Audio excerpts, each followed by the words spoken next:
UTL solar लावणार आणि सबसिडीही मिळवून देणार। परभणीतील परिस्थिती नियंत्रणात, माथेफिरूंनं संविधानाची विटंबना केल्यानंतर जाळपोळ। परभणीमध्ये इंटरनेट सेवा बंदसह जमावबंदीचे आदेश। आतापर्यंत 40 जण ताब्यात। प्रकाश आंबेडकरांकडून जमावाला शांतता राखण्याचं आवाहन, तर संविधानाचा अपमान करणाऱ्या मागे कुणी सूत्रधार आहे का, रामदास आठवले यांचा सवाल। परभणीतील कृत्य माथेफिरूनं केल्याची गिरीश महाजन यांची माहिती। माथेफिरूला अटक केली असून सामाजिक सलोखा बिघडेल असं कृत्य करू नका, महाजनांचं आवाहन। मस्साजोग हत्या आणि परळी व्यापारी अपहरणाचा तपास विशेष यंत्रणेमार्फत व्हावा, पंकजा मुंडेंची मागणी। दोन्ही घटनांसंदर्भात मुख्यमंत्र्यांसोबत चर्चा करणं। बीडमध्ये व्यापाऱ्यांसह सामान्य लोक देखील दहशती। वाल्मिक कराड नावाचा माणूस सर्व घडवून आणतोय, शरद पवार गटाचे आमदार संदीप क्षीरसागर यांचा आरोप। निकाल लागून 20 दिवसांनंतरही महाराष्ट्राचा गृहमंत्री कोण हे ठरत नाही। गुन्हेगारीच्या घटनांवरून राज्यातील कायदा सुव्यवस्था उद्ध्वस्त झाल्याची संजय राऊतांची टीका।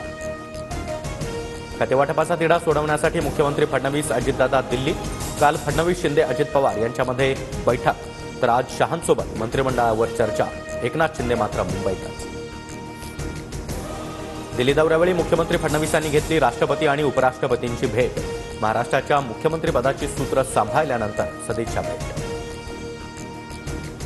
मंत्रिमंडळ विस्तारासंदर्भात उद्या महायुतीच्या नेत्यांची बैठक होण्याची शक्यता। फडणवीसांच्या दिल्लीतील बैठकीनंतर राज्यामध्ये बैठक होणार असल्याची सूत्रांची माहिती। काही खात्यांवरून महायुतीमधील असमन्वयामुळे मंत्रिमंडळ विस्तार रखडल्याची चर्चा।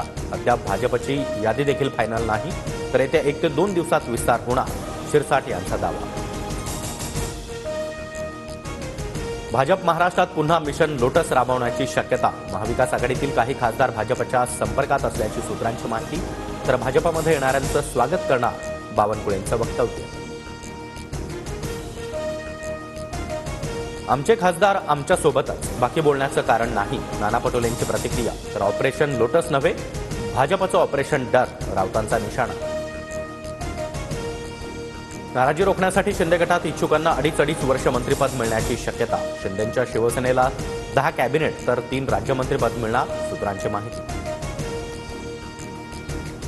अब्दुल सत्तार, तानाजी सावंत, संजय राठोड, गुलाबराव पाटील, दीपक केसरकर यांच्या नावाला शिंदेंच्याच काही नेत्यांकडून विरोध असल्याची माहिती। 2 टर्म मंत्री असलेल्यांना डावलून नवीन चेहऱ्यांना संधी देण्याची मागणी। महाविकास आघाडी ईव्हीएम आणि निकालाबाबत सुप्रीम कोर्टात याचिका दाखल करणार, तर ईव्हीएमवर बोलणं हा विरोधकांचा खोटारडेपणा, बावनकुळेंची टीका। ईव्हीएम संदर्भात ठोस पुरावा असेल तरच विरोधकांनी सुप्रीम कोर्टात जावं, लोकांची दिशाभूल करून रान पेटवू नये, ईव्हीएमवरून उज्ज्वल निकम यांनी विरोधकांना सुनावलं। विरोधी पक्षनेत्यासाठी अद्याप कुठलाही अर्ज नाही, राहुल नार्वेकरांची माहिती। तर अधिवेशनापूर्वी बैठक घेऊन विरोधी पक्षनेत्याबाबत निर्णय होईल, राऊतांची प्रतिक्रिया। पुण्यात लाडकी बहिणी योजनेतील प्रलंबित अर्जांची छाननी सुरू। आतापर्यंत 10,000 बहिणी अपात्र, 12,000 अर्जांची छाननी बाकी असल्याची माहिती। कुर्ल्यातील अपघातावेळचा बेस्ट बसमधील थरारक सीसीटीव्ही समोर। धावत्या बसमधून नागरिकांच्या उड्या, अंगावर काटा आणणारी दृश्य कॅमेऱ्यात कैद। रस्त्याच्या मधोमध उभ्या असलेल्या तरुणाला भरधाव कारनं उडवलं, तरुणाचा जागीच मृत्यू। भीषण अपघात सीसीटीव्ही कॅमेऱ्यात कैद। सिडकोच्या सिलेक्ट माय होम योजनेतील लॉटरीला मुदतवाढ। 26 डिसेंबर 2024 पर्यंत घरांसाठी अर्ज करता येणार, आतापर्यंत 1 लाख अर्ज। पंतप्रधान नरेंद्र मोदींची कपूर कुटुंबियांनी भेट घेतली। राज कपूर यांच्या 100व्या जयंतीनिमित्त पंतप्रधानांना निमंत्रण। मोदींसोबत कपूर कुटुंबियांच्या दिलखुलास गप्पा।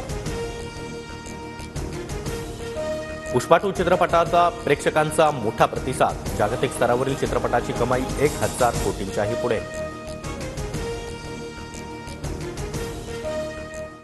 UTL सोलार लावणार आणि सबसिडीही मिळवून देणार।